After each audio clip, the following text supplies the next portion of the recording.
Ezequias. Engraçado, na quarta-feira, o pastor Eduardo estava falando sobre Josafá. E é impressionante, gente, como a gente gosta de acertar e depois ir lá estragar tudo de novo, não é? Incrível, porque Josafá foi lá, navaiou, aí Deus perdoou, deu livramento para Israel. Passou um tempo, ele vai lá e faz aliança de novo, gente, com a família de Acabe. E Ezequias, eu não vou falar sobre isso, mas é incrível como a gente gosta, né, de voltar no passado da gente e atrapalhar as coisas. Ezequias, ele também foi um personagem mais ou menos assim. Porque ele vai ser um homem que Deus vai fazer algo incrível na vida dele. E aí, quando ele está lá no final da vida dele, Deus vai liberar uma palavra, ele vai ficar muito doente, Deus vai liberar uma palavra para ele, de cura, vou te acrescentar 13 anos. E aí Deus vai dar 13 anos, ele vai ter um filho chamado Manassés. Eu já preguei isso para você. Coloque sua casa em ordem. E ele vai ter um filho chamado Manassés, que vai arrebentar com o reino de Israel, né, implantando a idolatria. E aí, no final da vida dele, ele vai ficar doente novamente e ele vai procurar a consulta dos deuses da terra. É incrível. Mas hoje nós vamos falar da versão de Ezequias crente, não da versão dele desviada. Amém? Coloca para mim 2 Crônicas 32, versículo 2. Esse é o texto mais curto. Mas se você tiver interesse de ver os detalhes dessa história, você pode ler Isaías capítulo 36 e 37. Esses dois capítulos de Isaías vai narrar esse mesmo episódio, mas de uma maneira mais detalhada, tá? Quando Ezequias percebeu que Senaqueribe pretendia atacar... Volta do primeiro, só para fazer sentido, né? Depois de Ezequias ter sido tão fiel em todas essas situações... Quais situações? No capítulo 31, Ezequias vai colocar ordem na nação de Israel.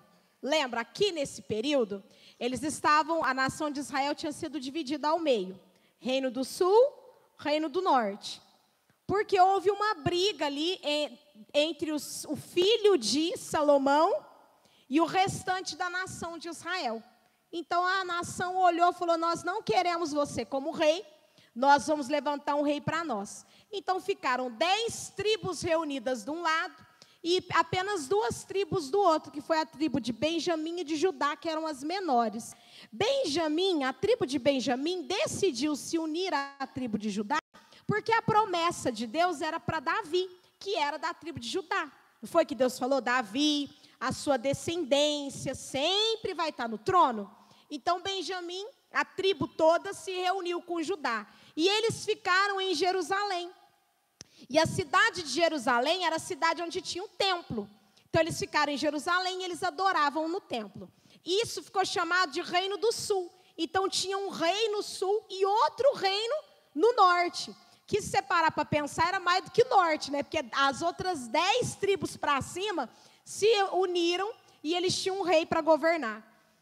Ezequias tinha percebido que o reino do norte tinha sido invadido, estava sendo destruído por conta da idolatria. Porque quando você vai ver a invasão de Nabucodonosor, ela vai acontecer no reino do sul. E antes de acontecer a invasão do reino do sul, o que ele vai fazer? Vai ter um tempo, ele vai invadir o norte, vai levar o reino do norte cativo, e vai demorar muito tempo para ele vir tentar invadir o reino do sul. Então não foi assim, nossa, invadiu a terra de Israel inteira, catou todo mundo e levou cativo. Não foi assim, foi por etapas. Como ele viu que o reino do norte estava sendo destruído, e que o motivo era a idolatria, porque Deus tinha deixado o povo de lado, porque o povo estava adorando outros deuses, Ezequias falou o quê? Falou, gente, eu não posso permitir isso no meu reino. Então, no capítulo 31, Ezequias vai colocar o reino do sul em ordem. Ele vai tirar toda a idolatria de Israel. Ele vai restaurar o culto ao Senhor. Por isso que está falando de todas essas situações. Então, aí Senaqueribe, rei da Assíria, invadiu Judá. Ele vai invadir, ele vai cercar a cidade. Cercou as cidades fortificadas e deu ordem para que seu exército rompesse os muros.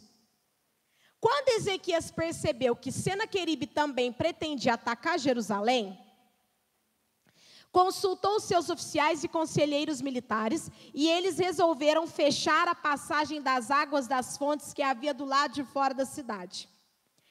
Ezequias, ele fez um sistema de condução de água mais moderno que poderia existir naquela época, para poder abastecer a cidade com água. E aí ele vai tampar, a gente vai falar sobre isso. Organizaram uma enorme equipe de trabalho para fechar as fontes de água e o riacho que atravessava os campos, pois disseram: não devemos permitir que os reis da Síria encontrem toda essa água quando chegarem aqui. Então Ezequias se dedicou a reparar todos os trechos onde o muro estava quebrado, construiu torres e fez outro muro do lado de fora do primeiro. Também reforçou o aterro da cidade de Davi e fabricou grande quantidade de armas e escudos. Você vai ver que ele fez tudo que ele tinha que fazer. Então, nomeou oficiais militares sobre o povo, os reuniu diante dele na praça, junto à porta da cidade, e os encorajou. Então, ele juntou a população, falou: vem cá, gente, deixa eu falar um negócio para vocês. Sejam fortes e corajosos, não tenham medo nem desanimem. Tem até a música, né? Por causa do rei da Síria e de seu exército poderoso, pois um poder muito maior está do nosso lado. Ele tem um grande exército, mas são apenas homens. Nós, porém, temos o Senhor nosso Deus para nos ajudar e lutar nossas batalhas. As palavras de Ezequias deram grande ânimo a seu povo. Enquanto Senaqueribe, rei da Síria, cercava a cidade de Laquis, enviou seus oficiais a Jerusalém com esta mensagem para Ezequias, rei de Judá, e para todo o povo da cidade. Assim diz Senaqueribe, rei da Assíria: em quem vocês confiam para imaginar que sobreviverão quando eu cercar Jerusalém? Ezequias disse: o Senhor nosso Deus nos salvará do rei da Síria. Não é verdade. Ele está enganando vocês e os condenando a morrer de fome e sede. Não percebem que o próprio Ezequias destruiu todos os santuários e altares do Senhor? Ordenou que Judá e Jerusalém adorassem somente no altar do templo e queimassem incenso apenas ali? Por que Senaqueribe vai falar isso? Porque quando vai invadir o reino do norte, lá no norte não tinha templo. Então o povo adorava nos altos. Eles subiam nas montanhas e faziam altares. E aí, no reino do sul, eles também estavam fazendo isso, para ficar mais fácil, para não precisar se deslocar até o templo. E quando Ezequias assume o trono, ele vai tirar todos os altos. Não, vocês querem adorar a Deus, vocês vão adorar no templo. Por isso que Senaqueribe vai falar, mas ele tirou os altares. Mas Deus tinha mandado tirar mesmo. Acaso algum, sem dúvida, vocês sabem o que eu e os reis da Síria antes de mim fizemos a todos os povos da terra? Acaso algum dos deuses dessas nações livrou o seu povo de minhas mãos? Qual de seus deuses foi capaz de salvar seu povo do poder destruidor de meus antecessores? O que os faz pensar que seu Deus poderá livrá-los de minhas mãos? Não permitam que Ezequias os engane. Não se deixem iludir por ele. Volto a dizer, nenhum Deus de qualquer nação ou reino foi capaz de livrar seu povo das minhas mãos ou das mãos de meus antepassados. Muito menos, o Deus de vocês o salvará de meu poder. Os oficiais de Senaqueribe zombaram ainda mais do Senhor Deus e de seu servo Ezequias. O rei Senaqueribe também enviou cartas insultando o Senhor, o Deus de Israel, e escreveu: assim como os deuses de todas as outras nações não foram capazes de salvar seu povo das minhas mãos, também o Deus de Ezequias fracassará. Os oficiais assírios que trouxeram as cartas gritaram isso em hebraico para o povo sobre os muros da cidade, tentando amedrontá-lo para que fosse mais fácil conquistar a cidade. Falaram do Deus de Jerusalém como se fosse um dos deuses estrangeiros feito por mãos humanas. Então o rei Ezequias e o profeta Isaías, filho de Amós, oraram e clamaram aos céus. E o Senhor enviou um anjo que destruiu o exército assírio, com todos os seus comandantes e oficiais. O rei da Síria voltou envergonhado para sua terra. Quando entrou no templo de seu Deus, alguns de seus próprios filhos o mataram ali à espada. Eu peguei esse texto porque ele era mais curto. Mas se você ler a mesma história do ponto de vista de Isaías, e eu vou citar, você vai perceber a grandiosidade do que Deus realizou nesse dia, nesse episódio, envolvendo Senaqueribe. O que acontece, queridos? Muitas vezes, nós, como aconteceu aqui no povo de Israel, nós somos levados a olhar para a nossa realidade, sim ou não? Sim. Nós somos tentados a olhar para o que nós estamos passando, para o que nós estamos enfrentando e para aquilo que está diante de nós. E muitas vezes o nosso fracasso, ele se deve justamente a isso. Porque o que nós enxergamos não é o que Deus enxerga a nosso respeito. O que nós vivenciamos não é a verdade. Vou te dar um exemplo. Amanhã, na Escola Bíblica de Férias, eu vou falar sobre criação de filho. Só que antes de falar de criação de filhos, eu vou falar sobre o nosso eu, a construção do nosso eu. Para você entender por que muitas vezes você e eu temos atitudes que a gente não gostaria de ter e tem. Tem hora que a gente fala uma coisa que a gente não queria falar e acaba falando. Quem aqui na criação de filho, quem é pai e mãe vai me entender. Coisas que você passou quando você era criança e que você jurou para você mesmo, eu não vou ser assim. E você, cara, de vez em quando você olha, você é sua mãe lá falando. Você é seu pai lá agindo. Muita gente não tem isso. Por quê? Eu vou te explicar isso amanhã, mas eu só vou fazer um spoiler de amanhã. Porque a verdade é que o nosso consciente, ou seja, aquilo que eu lembro, aquilo que eu recordo, vamos pensar numa cidade. A nossa memória é como se fosse uma cidade. Então, pensa aí, a sua memória é São Sebastião do Paraíso, ok? Toda a sua memória é São Sebastião do Paraíso. O seu consciente, aquilo que você lembra, a memória de uso contínuo, é um bairro de São Sebastião do Paraíso.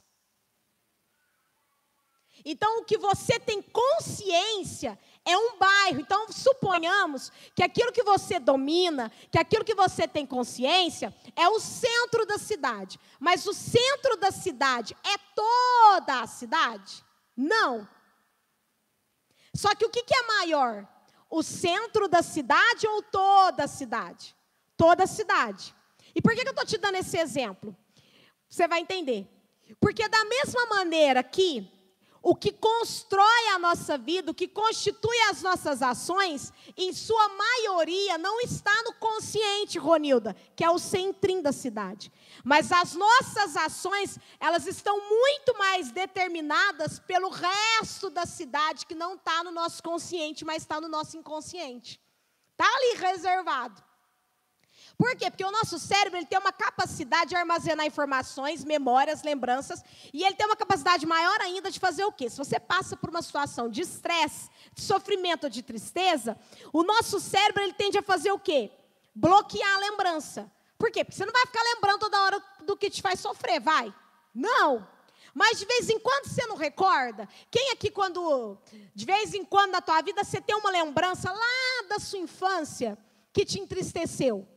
Aí você até sente uma dorzinha quando você lembra. Nossa, minha mãe falou aquilo para mim, chamou de dentuço. Sei lá, irmão, qualquer outra coisa que a sua mãe te falou que te magoou. Tem hora que você não lembra? O que é isso? É você dando uma voltinha na periferia do seu cérebro. Nas memórias que você não faz questão de trazer. E eu estou dizendo isso para você por quê? Porque quando nós olhamos para a nossa vida, e por isso que a nossa realidade, ela não é a nossa verdade, porque a nossa realidade é o centrinho da cidade. O que eu estou passando hoje, o que eu estou vivenciando hoje, o sofrimento, os problemas, as tribulações, é só o centro da cidade. Não diz o todo de quem eu sou.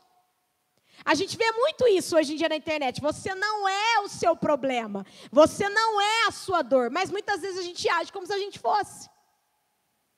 E esse texto de Ezequias, ele vai deixar algumas coisas assim bem claras para nós, da parte do Senhor, que é nós precisamos entender alguns princípios de Deus, para que nós possamos ver o trabalhar e o agir dele na nossa vida. A primeira coisa que Ezequias vai fazer, e está lá no versículo 3, põe lá para mim o versículo 3, pessoal. Consultou os seus oficiais e conselheiros militares, e eles resolveram fechar a passagem das águas das fontes que havia do lado de fora da cidade. Por que ele mandou fechar? Engraçadinho, vocês olham lá e olham para mim, tipo assim, deixa eu pensar. O que é que tinha a ver as fontes de água que estavam fora dos muros com a proteção da cidade?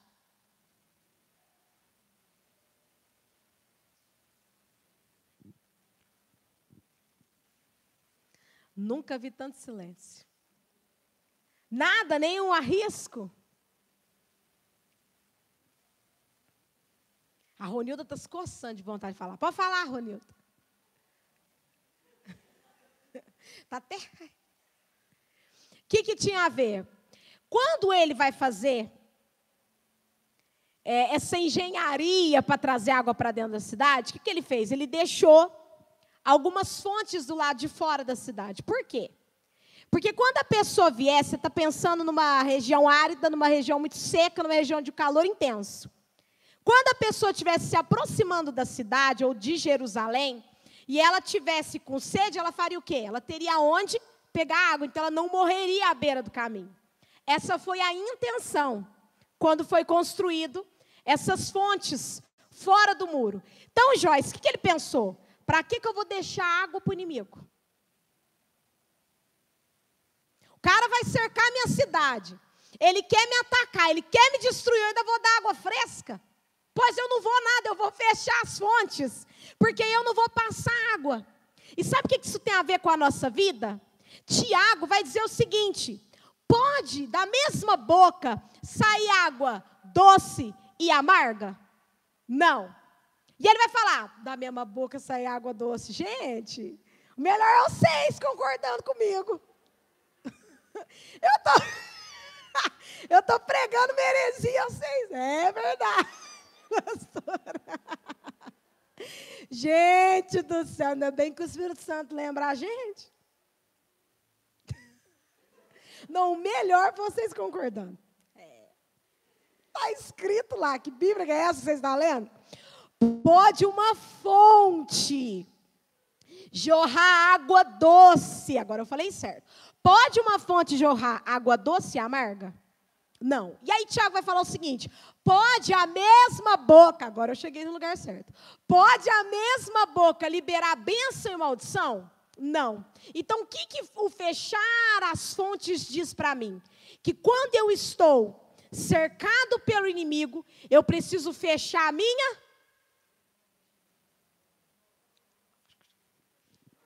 Fechar a minha boca, gente. Preciso fechar a minha boca. Para que eu vou dar munição para o inferno? Para que eu vou permitir que o meu coração se encha de sentimentos e de situações e transformar isso em palavras para o inimigo usar contra mim?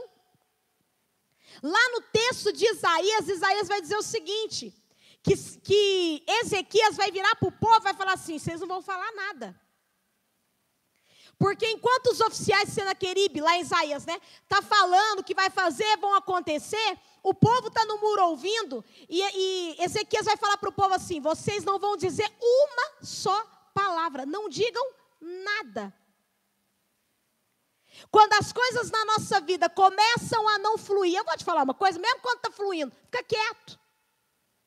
Já diz o ditado: peixe morre pela boca. Muitas vezes, nós somos vencidos pelas nossas próprias palavras, porque a gente fala demais. E aí vai um conselho de Deus para você. Você tem um sonho, guarda para você. Você tem um projeto de vida, guarda para você. Você deseja fazer algo, guarda para você. Nossa, mas eu não posso compartilhar com ninguém. Você só compartilha com quem tem visão de Deus. Porque a chance das pessoas jogar o teu sonho no buraco é enorme. É ou não é? Gente do céu, você conta o sonho para as pessoas, meu Deus, não é nem um balde de água fria que eles jogam na gente, não. Sei lá o que eles jogam em cima da gente. Vem com tudo. Que é isso? Você não está vendo? Olha o momento, olha a crise, olha a dificuldade. Você fala, vou abrir um negócio. Nossa, mas em Paraíso tem 10, tem 200, tem 50 pessoas que fazem a mesma coisa que você. E daí? E daí que tem milhares de pessoas que fazem a mesma coisa que eu? Eu vou ser o diferencial. Se você não... Eu estou escutando uma música no fundo. Olha, as crianças estão com tudo lá hoje. Meu ouvido é poderoso. E daí, querido, se você vai abrir um negócio e as pessoas falam para você que na cidade tem 10 iguais, seja o diferencial. Ué. Mas quantas vezes a gente, ao invés de fechar as fontes da nossa vida, que é a nossa boca, a gente sai contando para todo mundo, na maior alegria do mundo. E aí a gente sai falando, as pessoas jogam um balde de água fria e a gente volta com aquele balde de água fria liberando um monte de palavras que não tinha que liberar. A primeira dica de Deus para nós, o primeiro conselho de Deus para nós é: você está cercado, ou você tem sonhos, ou você tem propósitos, ou você tem palavra, fica quieto. Deixa as pessoas ver o negócio acontecer. Não conta para ninguém. Deixa o negócio acontecer. Aí as pessoas vão falar assim: nossa, Flaviane, mas você não falou nada. Não. Não precisa falar, você só precisa ver. Flavianes. Porque tem 2 Flaviane aqui na igreja. Sabe, queridos, a gente precisa guardar a nossa vida do que a gente fala. Então, qual que é o primeiro conselho de Deus para nós? Fecha a boca. Fecha as fontes da sua vida. Você está num momento de raiva, você está num momento de tribulação, você está num momento difícil, fica quieto. Porque toda vez que a gente também está num momento de dificuldade, se a gente abre a boca, a gente tende a falar bobeira. A gente tende a reclamar. Ai, tá vendo? Comigo não dá certo. Ai, eu sabia. Porque eu sou teimoso, porque eu tentei. Não. Não tem nada para falar, fica quieto. Segundo conselho, repare as brechas. Versículo 5, pessoal. Então Ezequias se dedicou a reparar todos os trechos onde o muro estava quebrado, construiu torres e fez outro muro do lado de fora do primeiro. Também reforçou o aterro da cidade de Davi e fabricou grande quantidade de armas e escudos. O que é reparar brechas? Uma coisa que Deus me ensinou já faz um tempo e eu tenho buscado aplicar, e eu sei que não é fácil, mas é necessário. Você precisa conhecer suas fraquezas. Você precisa. Sabe por quê? Porque se você parar para analisar, todas as vezes que o inimigo vai tentar contra mim, contra a tua vida, ele vai usar as nossas fraquezas. Se eu tenho problemas emocionais, ele vai usar a minha emoção. Se o olhar de uma pessoa me machuca, ele vai usar isso. Se a palavra de uma pessoa me fere, ele vai usar isso. Vocês podem reparar. Ele sempre vai usar a minha e a sua fraqueza. Isso porque as nossas fraquezas, elas são brechas, são buracos. Então ele não precisa nem de muito esforço. O que eu preciso fazer? Reconheça as suas fraquezas e trabalhe em cima delas. Trabalhe em cima das suas fraquezas. Trabalhe as suas emoções. Uma das coisas, spoiler de amanhã. Uma das coisas que eu vou falar amanhã. Uma pessoa que tem um eu maduro, Mayra, ela não compra aquilo que não pertence a ela. O que é isso? Uma pessoa com um eu maduro, você pode ofendê-la, ela não recebe a ofensa, porque ela entende que não é para ela, ela não é aquilo. Mas a gente que não tem um eu maduro, faz o quê, irmão? Dá até birra.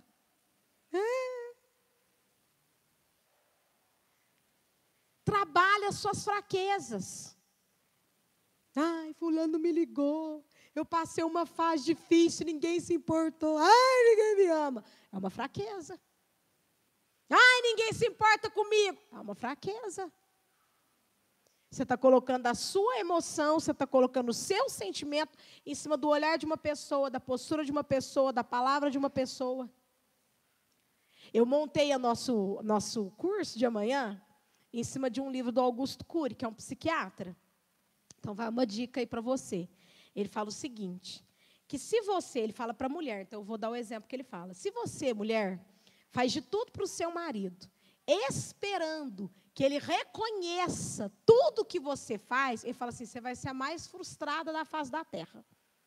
E ele fala uma coisa que eu achei muito engraçada. Ele falou assim, porque alma gêmea não existe. Alma gêmea existe só no cemitério. Um do lado do outro, enterrado ali. Eu achei engraçado ele falar aquilo. Mas por que muitas vezes nós nos frustramos? Porque nós criamos expectativas. Eu não estou falando que você não tenha que ter expectativa, mas a gente cria expectativa do jeito errado. Sabe por quê? Porque quando eu faço de tudo para o meu marido, eu não faço não, viu, irmão? Já vou confessando aqui. Né, marido? Quando você faz de tudo para o seu marido, esperando o reconhecimento, você vai esperar na sua perspectiva. E ele não vê como você vê. Então, para ele, está tudo normal. Nossa, que bom, ela fez uma comidinha bem gostosa. E aí você está lá esperando, né? Nossa, que comida! Meu Deus, nenhuma mulher cozinha como tu. E aí a gente fica esperando, né, ele proclamar um poema. Não vai, irmã. Não vai. O máximo que ele vai falar é se salgar. Aí eles comentam, nossa, parece que a comida hoje está um pouco salgada, né? Mas quando está bom, não fala, porque é ruim, não. Outra dica que eu vou falar amanhã. O que você vê nas pessoas não é a realidade, tá? É o que você pensa sobre ela e não o que ela é de fato. E por que eu estou dizendo isso no meio da ministração de hoje? Porque quando eu reconheço as minhas fraquezas, eu paro de criar expectativa no outro baseado no que eu acho. Porque é aí que a gente se frustra. Porque a gente cria a maior expectativa do mundo em cima da outra pessoa, baseado no que a gente está vendo. E coitada da pessoa. Ela não vai conseguir suprir essa expectativa, irmão. Porque vamos ser sinceros, nem Deus tem hora que é soberano, a gente ainda reclama. Ai, Senhor. Mas o Senhor tinha que permitir tudo isso. Igual imagina um coitado de um ser humano. Se vai conseguir suprir. O segundo conselho de Deus para ter a vitória que Ezequias teve é qual? Repare as brechas da sua vida, ou seja, dá uma avaliada na sua vida. Dá uma avaliada nas suas emoções. E comece a trabalhá-las. Porque todas as vezes que o inimigo se aproximar de mim, de você, é justamente por elas que ele vai entrar. Ele não vai tentar outro lugar, tá? Você já tem um buraquinho ali, é ali mesmo que ele vai infiltrar. Terceiro, versículo 15. Não, mentira, 13. Põe o 13 para mim primeiro. Sem dúvida vocês sabem o que eu e os reis da Síria antes de mim fizemos. A todos os povos da terra. Acaso algum dos deuses dessas nações livrou o seu povo de minhas mãos? Quando eu estava preparando essa ministração, por isso que eu até gravei, assim, grifei alguns versículos para comentar com você. Nessa parte o Senhor falou para mim, você sabe o que significa isso daqui, esse trecho? Senaqueribe vai jogar na cara de Ezequias o seguinte, ninguém nunca conseguiu, por que você está achando que você vai conseguir? E quando eu estava preparando essa ministração, o Senhor falou para mim assim, ó, muitas vezes o inferno vai fazer você olhar para as derrotas que você já teve na sua vida e vai dizer o seguinte, você fracassou lá atrás, por que você está achando que você não vai fracassar de novo? Não deu certo um dia, por que você está achando que vai dar certo agora? A porta não abriu lá atrás, por que você está achando que ela vai abrir agora? É ou não é? Você recebe uma palavra de Deus, você vai na maior alegria do mundo, fala, nossa, eu vou viver, né? Canta aquela música, eu vou viver o meu milagre. Chega ali na porta do diabo, não vai viver nenhum milagre, porque no passado você fracassou. Pronto, já acabou ali. Eu estou mentindo? Quantas vezes pessoas tentam abrir um negócio, não dá certo. Aí ela tenta de novo, não dá certo. Aí na terceira vez ela é tentada a fazer o quê? A não tentar de novo. Já deu errado 2 vezes, para que eu vou tentar de novo? Aí Deus fala assim, vai porque eu vou te honrar, meu filho. Aí você fica aquela, né? Vou, não vou, vou, não vou, vou, não vou. Aí com muito custo, vai. Aí começa, né, a balançar, né, o barquinho. Porque, irmão, balança. O negócio é feio nessa terra. Jesus já falou que o trem era feio aqui. Qual é a primeira coisa que o diabo vai fazer? Te lembrar, você fracassou 2 outras vezes, 3 outras vezes lá atrás, vai ser a terceira, vai ser a quarta, vai ser a quinta. Você não quer largar a mão agora, não? Você não quer desistir, não? Antes que você sofra mais do que você já está sofrendo. Flaviane, a loira, porque a gente tem a morena e a loira, que na igreja é chique. Flaviane, loira. Aí o diabo fala assim, você não quer, é melhor você nem tentar o feito com amor? Feito com amor? Porque vai que. Olha aí tá aquele dia que a Flávia fez, né, as coisas dela lá, os bolos, não vendeu, porque acontece, né, comércio, quem trabalha com comércio sabe, que é um leão por dia que Jesus nos leva a vencer. Daí o inferno fala assim para ela, e num dia ela não vendeu, aí o inferno não vendeu um dia, não vendeu no segundo, aí o inferno já começa a falar o quê para Flaviane? Você não quer largar a mão não? Come os bolos tudo, que você vê, porque ela faz bolo. Come os bolos tudo, porque, ó, vai estragar, né, irmã Tereza? Vai estragar, ninguém vai comprar. Tem um monte de gente que vende aí na cidade. E aí a Flaviane estava lá com os planos dela, né? Nossa, Deus, e orando, e Deus, eu quero abrir um negócio, eu quero abrir um ponto, tal. E aí já veio e falou, não, para que você vai gastar dinheiro com isso? Para quê? O inferno, ele sempre vai pegar um fracasso, pseudo-fracasso. Gente, guarda no coração de vocês.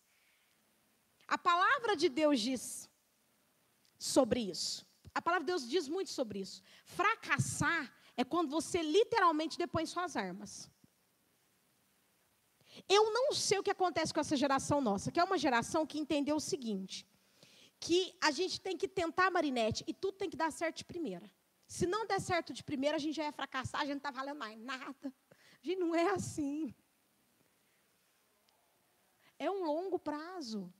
Tem muita coisa na vida. O Augusto Cury fala isso. Eu vou falar sobre isso amanhã também. Irmão, mesmo que você não tenha filho pequeno, eu te aconselharia a vir. Você vai entender muito você. Você pode estar velha aí, mas você vai se entender na ministração de amanhã. Se você pretende ter filho, melhor ainda, que você já, né, já vai um pouco mais melhorado, né, para o desafio. Gente, quantas pessoas tentaram 1, 2, 3, 4, 5 vezes? Na sexta que o negócio dela virou. Na sexta, na sétima. Só que quando você tenta uma vez, não dá certo, tenta 2, não dá certo, tenta 3, não dá certo, o diabo já vem e fala assim, tá vendo? É porque não é para você. Tá vendo? As coisas não acontecem na sua vida. Não. Ai, você é um fracassado. E pior, gente, pior que a gente acredita que a gente é. Irmão, a gente tem que ser teimoso. Fala, pois eu vou provar que eu não sou. Enquanto esse negócio não virar, eu respiro, tento de novo. Eu dou uma respirada e ressurjo das cinzas. Mas eu vou viver esse milagre.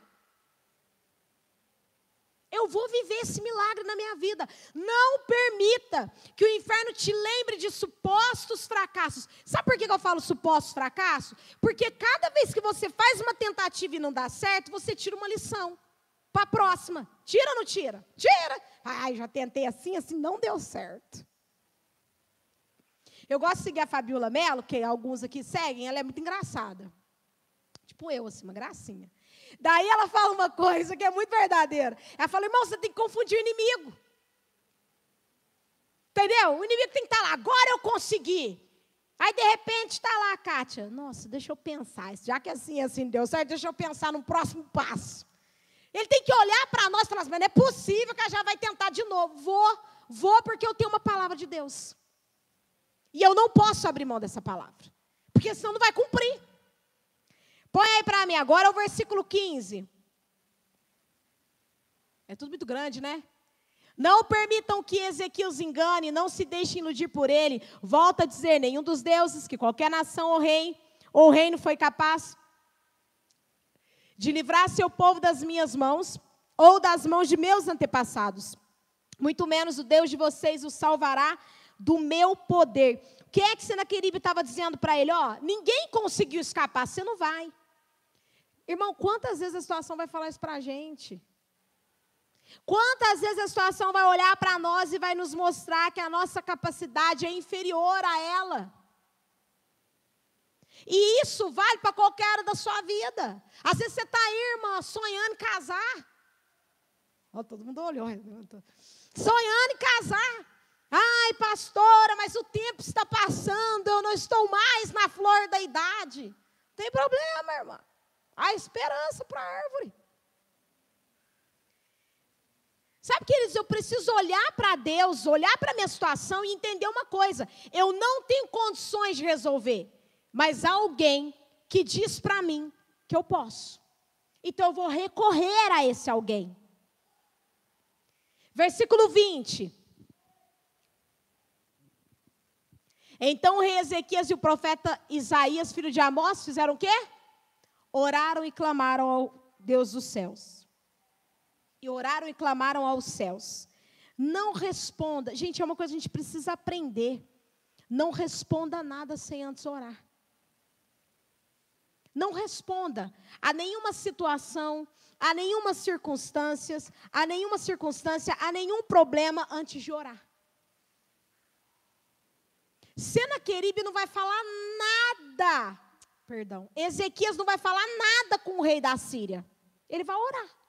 Ele vai deixar Deus levantar e resolver a causa dele. Se você tem uma causa, se você tem uma situação que você precisa de uma interferência de Deus, a gente não tem que ficar dialogando e nem tentando negociar com a situação, com o problema, com o inferno, seja com o que for. A gente precisa aprender para a presença de Deus. E lá em Isaías você vai perceber isso mais claramente, que Ezequias vai pegar a carta de Senaqueribe, vai entrar no templo, vai apresentar a carta para Deus, vai falar assim, Deus, dá uma olhada no que ele está falando. Dá uma olhada nas afrontas que ele está dizendo. E ele não está afrontando somente a nós, ele está afrontando o Senhor. Resolva essa causa. Eu trouxe um exemplo para você nessa noite, do Antigo Testamento, mas talvez você olhe muitas vezes para a Bíblia e pense assim, mas isso aqui aconteceu só nos tempos bíblicos, pastora. Hoje em dia a gente não vê mais essas coisas acontecendo da mesma maneira. E eu quero te contar um episódio, na hora que eu estava lendo esse texto, que eu lembrei na hora. Qual foi o desfecho desse texto? Enquanto Isaías e Ezequias estão orando, Deus vai mandar um anjo no meio do exército assírio. E enquanto eles estão dormindo, o anjo vai matar 185 mil soldados. Quando o restante dos soldados assírios acordam, eles não têm como lutar contra Israel. Porque eles não têm soldado para lutar. O povo de Israel não precisou pegar numa arma. O povo de Israel não precisou sair do lugar para poder defender o território deles. Por quê? Porque eles tinham uma palavra de Deus. E ter uma palavra de Deus muda tudo. E antes da gente seguir para o apelo, eu estava lendo esse texto, Deus me lembrou e eu preciso te contar esse episódio. Quem aqui já ouviu falar da Guerra dos 6 Dias? Só o Eduardo?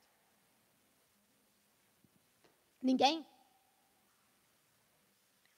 Guerra dos 6 Dias. Vou te contar qual que é o contexto, para você entender. Deus fez uma promessa para Abraão, que daria uma terra para ele e para a descendência dele, não foi? E aí eles vão herdar essa terra, o povo de Israel vai herdar a terra, ok? Lá em Nabucodonosor, no exílio babilônio, eles vão perder essa terra. Por quê? Porque eles vão ser levados cativos, e a partir do momento, eles vão ficar 70 anos no cativeiro babilônio, durante esses 70 anos, os árabes vão tomar conta da terra de Israel, os palestinos. E eles vão tomar conta dessa terra durante 2000 anos. Então, mesmo quando o povo volta para Israel, a terra não é deles mais. A terra, quando eles vão voltar, a terra vai estar debaixo, se não me falha a memória, do governo medo-persa. E depois do governo romano. Então, assim, a terra não é minha, é de Roma. E aí eles vão ficar sem terra. E aí o tempo vai passar, tá, gente? Aí, quando vai entrar, na década de 30... No final do século XIX, os judeus vão começar a voltar para Israel. Por quê? Porque eles vão se lembrar. Olha a diferença, gente. Eu estou falando de Império Romano para o final do século XIX. No final do século XIX, os judeus vão começar a voltar para a terra deles. Por quê, Camila? Entendimento. Eu tenho uma terra que Deus me deu. Só que quando eles chegaram lá, quem estava lá? Os árabes. E aí já não existia mais a nação de Israel. Existia o Estado da Palestina. Então, o judeu ele já não tinha mais casa, ele não tinha mais terra. Mas eles voltam para Israel, alugam ali, né? Eles vão morar ali, eles vão viver ali. No final da década de 30, por conta da guerra, por conta do Holocausto, vai acontecer o seguinte: mais judeus fugindo do Holocausto vão voltar para Israel. Só que era profecia, tá? Isso tinha que acontecer. Vão voltar. Quando eles voltam, em 1947, a ONU se reúne e decide. Fala assim, gente, vamos devolver a terra? Vamos devolver um pedaço de terra para o judeu, para ele estabelecer a nação de Israel, o Estado de Israel? Vamos. Só que qual que era o problema? Nessa época, aquela região era dominada pelos ingleses. Então, os ingleses definiram essa porção aqui, essa parte aqui nós vamos devolver para os judeus. Só que os árabes gostaram? Não. Porque imagina, fazia quantos mil anos que os árabes tomavam conta daquela região? Então, os árabes não queriam sair. Então, se por um lado os judeus se alegraram, por outro lado os árabes se revoltaram. E aí vai acontecer um episódio muito interessante. Quando Israel vai, em 47, é definido isso, que Israel voltaria a ser, em 1948, Israel consegue a independência do Estado da Palestina. O que é isso? Ele desvincula do Estado da Palestina, ele passa a ter a própria bandeira, ele passa a ter o próprio hino nacional, porque eles não tinham. Os árabes que estavam ali na região, ali em volta, olharam e falaram assim, bom, como é um estado pequeno, nós vamos fazer o seguinte, nós vamos guerrear contra eles e vamos derrotá-los e vamos tomar a porção de terra novamente de volta. E quem entrou nessa guerra foi o Egito, a Síria e a Jordânia. Então você vai pegar 3 nações que começaram a ameaçar Israel. Olha, nós vamos entrar, vamos invadir, nós vamos tomar essa porção de terra de volta para nós. E aí é interessante a história, porque Israel vai fazer o quê? Israel vai juntar o exército que eles tinham, que era bem menor do que essas 3 nações, e eles vão impor sobre esses 3 reinos a maior derrota militar da história. Por que a maior da história? Pela quantidade, pelo contingente de israelita versus árabes. E em 6 dias... os judeus, em 6 dias, Israel vai derrotar o exército, esses 3 exércitos juntos. E além de derrotá-los, que é mais interessante na história, tá? Isso foi em 1967, esse episódio aqui. Não está muito longe da gente, tá? 67 está ali atrás. O mais interessante é que eles não só venceram a batalha e permaneceram na terra, como eles tomaram algumas porções da terra dos árabes de volta. Eu até anotei para não esquecer, porque é muita coisa, né, gente? Eles tomaram a península do Sinai, a faixa de Gaza, a Cisjordânia, Jerusalém e as colinas de Golã. Por que eu estou te dizendo isso? Lembra que a bispa comentou que tem uma coisa que a gente precisa aprender com o judeu, é que ele não abre mão do que Deus deu para ele? Que se o judeu quiser, irmão, ele acaba com os conflitos com os árabes de uma hora para outra. É só ele chegar nos árabes e devolver essa faixa aqui para eles. Só que o problema é o seguinte, essas porções de terra que eu falei para vocês, quem foi que falou que era de Israel? Deus. Em 1967, Israel vai conseguir recuperar parte do território que Deus disse para ele que era dele. E quando você vai olhar a história, você vai perceber que eles não tinham a menor condição de fazer isso. Entendendo um pouco da cultura deles, o que você acha que eles fizeram? Clamaram. Clamaram, falaram, Deus, essa terra é nossa por direito. Nós não abrimos mão dela. Guerreia por nós. Deus fez o quê? Interferiu. Porque ninguém explica como que Israel conseguiu, com um exército menor, em 6 dias, vencer 3 exércitos. Israel estava cercado, gente. Por que eu estou te contando essa história? Porque essa história tem tudo a ver com a história de Ezequias. Nós abrimos mão muito facilmente daquilo que Deus fala para a gente. Nós abrimos mão muito facilmente das promessas de Deus. Nós entregamos de bandeja para o inferno, muitas vezes, as promessas e as palavras que Deus liberou para nós. Por quê? Porque está difícil. Porque está complicado. Porque a gente não vê saída. Porque a gente não vê esperança. Você sabe o que é o pior da gente? É que a gente age como se a nossa vida fosse nossa. Como se não tivesse alguém por nós. E o que mais entristece o coração de Deus é justamente essa postura nossa. Porque Deus olha e fala assim, caramba, eu acabei de falar para você que é teu. E você está aí desesperando, abrindo mão e desistindo, e chorando e lamentando. Nessa noite, Deus quer abrir o meu entendimento para uma coisa. Você e eu temos um dono. E nosso dono é o Senhor. E se Ele disse para nós, sobre a nossa casa, sobre a nossa família, sobre o nosso trabalho, sobre os nossos sonhos, Ele tem poder suficiente para manter essa palavra de pé e fazê-la cumprir. Querido, por que a gente olha para a palavra de Deus e pensa que ela vai cumprir na nossa força? Nossa, eu tenho que mover céus e terra. Você não tem que mover céus e terra. Você tem que clamar. Você não tem que se arrebentar para o negócio acontecer. Você tem que confiar naquele que faz todas as coisas acontecerem. É assim que Deus movimenta. Gente, a conta é simples. Eu vou usar um exemplo aqui, humano, para você entender. Um exemplo de comércio para você entender. A conta é simples. Você tem um estabelecimento. Quem traz os clientes? Deus.